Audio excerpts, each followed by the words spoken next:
Hi, this is Kathy Quinn with Floriani. Floriani is a division of R&K Distributing, and I want to welcome you to my Progressive Classroom, September 2022. I'm looking towards the holidays, and we have a lot of items that are make us a little fearful to embroider. So I thought I would look at heavy men's jackets and vests. And this all came about because a friend at our synagogue asked, could I embroider some jackets? And without thinking, I said, sure. Well, you know what? It's a chore. And there are things that we have to work around that a company does not. In fact, they usually embroider prior to construction. You know, putting a name on something is not always so hard, but when you've got logos and names and stuff, and you've got pockets and zippers and, you know, heavy construction, sometimes that can be a bit of a challenge. So I thought, you know, this would be a great video to talk through some of the challenges we have. And with the holidays coming, you can buy something that's not as expensive because maybe it isn't a heavy brand name, but you can personalize it and make it an absolutely wonderful gift. So let's get started.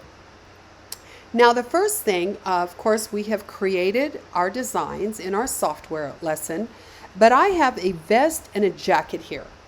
And I want you to look them over. I zip them up, I lay them down like they're supposed to be, and I start looking for what would be good placement, what would work. Now, I looked on this vest, the vest over here, and I saw that this is about the middle of the arm. So it wasn't going to be bad to put the name of the jacket and the name of the wearer. And he happened to wanted the word cinch. Apparently that's a jacket brand I don't know. By no means did I copy their logo or anything like that. I just merely put cinch on the left-hand side because that's where logos tend to go, and then the name goes on the right-hand side. Now here is a jacket. Again, they wanted the word cinch as well as the name.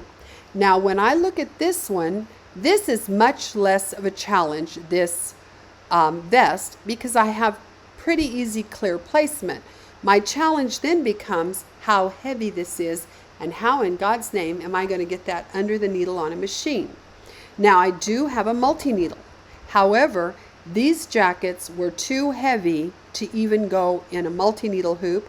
I have monster hoops that have the earth magnets in it from Hoopmaster.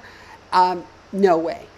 It'll hold a Carhartt jacket over the zipper, not these. So I had to be a little creative, but it is definitely possible, and the jackets turned out beautiful. Now, we'll start with the vest, and then we'll look over this jacket, because this jacket has some challenges. It has a zipper pocket right here, and you can see above this pocket, there is no place to put a name or anything above. So it's going to need to go vertically. But when I unzip this zipper, the pocket is underneath here, all over here.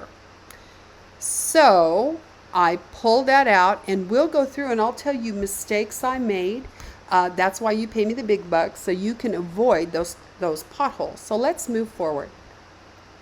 Now I'm going to start with the vest. The first thing I did was I found the fonts I wanted, and you've seen that in the software video. I found the fonts I wanted. I printed out cinch, and I printed out the name Memo. Memo was the name of the man that wanted the jacket. He showed me pictures of his jackets. He showed me pictures from the website that had a bunch of jackets that had logos and names on it and everything. So I printed out the word cinch, and I printed out the word Memo to place on that jacket. Now, I used the line of the jacket. This is your number one concern. This, I guarantee you, is not perfectly straight, clear across. It has the illusion that is, but if I make this name straight with, say, the zipper, and this isn't exactly at a 90-degree angle, it's going to make my name look crooked. So remember, you're going to have to follow the line that is the most obvious. And on this one, it's right here. I also looked at where the center of the pockets were to kind of center this with that. And I measured up from this line about 1/4 of an inch, so I wasn't trying to embroider on a decorative feature of the jacket or the lines of the jacket. So I had to place them. So I placed them on that. That's the first thing I did. Now the next thing I did is I hooped stitch, stick, tear, because it is like Perfect Stick. It is a medium weight tearaway. It is black. And the inside of this jacket was a dark plaid. So by using a bright white stabilizer, this looked much better. So if you're not aware of our stick, stitch, tear, stitch, stick, tear, say that 50 times fast. I'm going to take this, and you will notice this is a small hoop. I used my flatbed, and I used a 5x7 frame because this name is not that big. So I wanted it to be contained. So I've got this. Now the second thing we have to look at is we have to unzip this, and we have to think about where is the bulk of our jacket going to be. Is it going to be in front of the machine? Is it going to be behind the machine? Is it going to be the left of the embroidery arm? You do not want it between that embroidery arm and the inside throat of your machine, because that gets sometimes, especially with something with this much bulk, it'll get crammed up and it'll cause the hoop to move or restrict it and not move freely. So there's a lot of challenges with that. So you'll notice when I put the word cinch, the jacket is towards the front of the machine, and my machine's sitting on a table, so I could put the weight of that jacket on the table.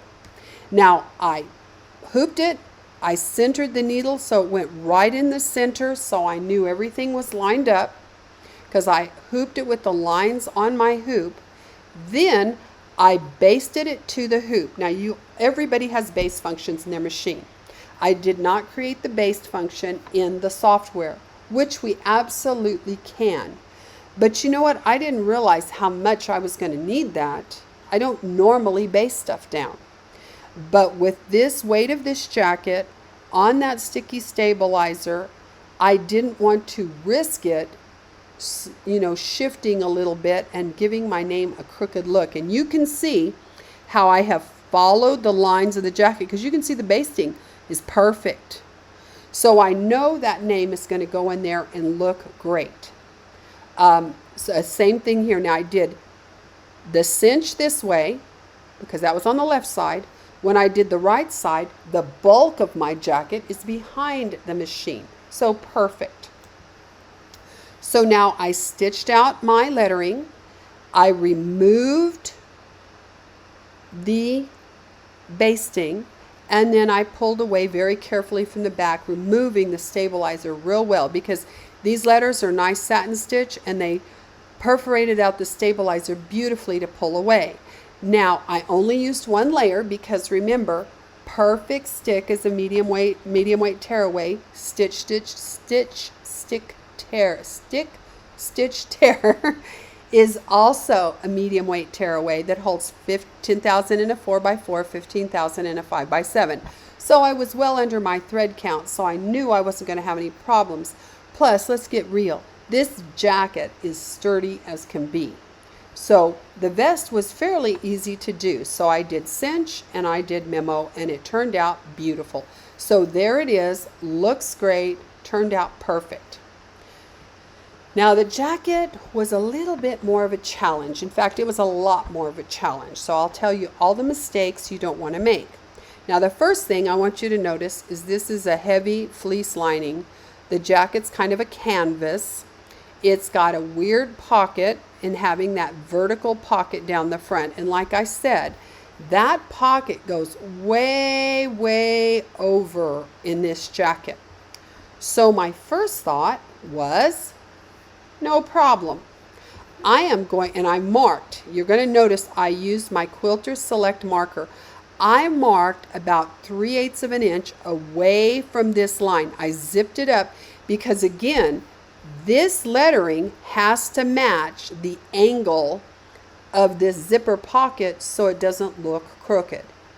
So remember, I can't pound that into you enough. You must follow the lines of the garment, of the towel, of whatever you're stitching on to make your name look perfect. Now, cinch has got to go vertically down the side.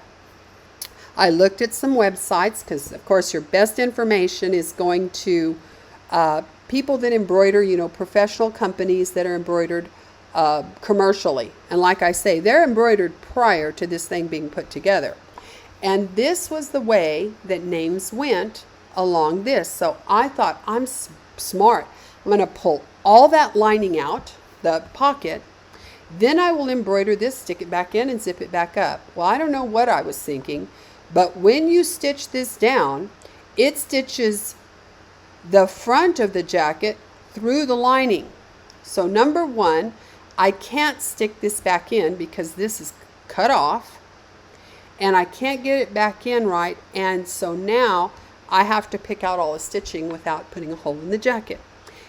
So just so you know, I had to do that. So it took me a lot of work, more work than everything I did to pick out this without damaging that jacket or that lining. So I realized if you're doing it aftermarket, there's no way to take this jacket apart. I mean, normally that's what you would do. You would take the jacket apart, embroider the shell, put the lining back together. That was impossible with this jacket. Number one, I'm not that great of a seamstress. And number two, there is just a whole lot involved in trying to take this apart. It's not talking about just taking a little line of stitching out at the hemline and sliding up in there, because I could have done that on a multi-needle because I have the free-on system. Nope. So what I did is I pushed the pocket in and made sure it was completely flat inside there. Perfect. And I zipped it up. Then I applied my label. Now what I did is I went right up to the very, very top of where this zipper started, was how I started the word cinch to come down. So once I did that, you can see here it's laying nice and flat on the machine. Of course, I basted it down. I still use that 5x7 frame, only this time I used Perfect Stick Tearaway. I didn't need the black. I needed a lighter color because that fleece is a light color.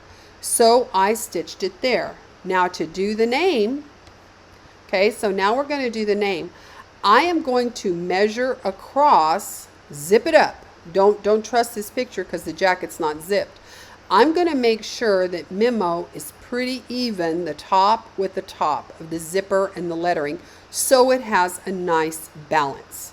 And again, I used the Perfect Stick Tearaway, which is a white, stuck this down, went ahead, used a template, basted it to the hoop, then I stitched out Memo, then I picked out the basting and tore that away carefully. And let me tell you, that fleece is not real kind to to any stabilizer. Remember, with Perfect Stick, a lot of times when we pull it away, especially when we have lettering, if we pull it real careful, it'll just take everything off. You don't have to worry.